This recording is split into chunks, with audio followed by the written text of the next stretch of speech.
Welcome inside DS Smith Rouen's Biomass from Waste Boiler.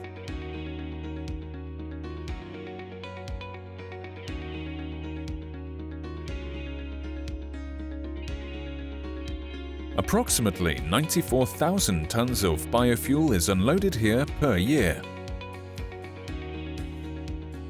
Ferrous metals are removed from the wood waste via a magnetic conveyor, and the paper rejects are crushed.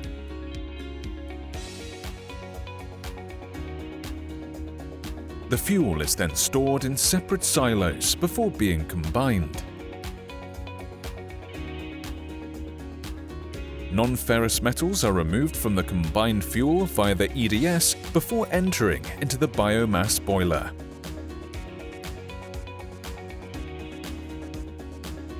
The fuel is stored in the buffer silo before entering the furnace via the dosing screw.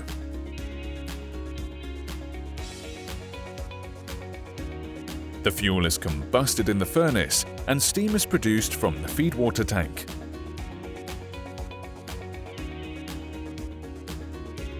Gases emitted by the boiler are treated through selective catalytic reduction to make sure they comply with emission limit values.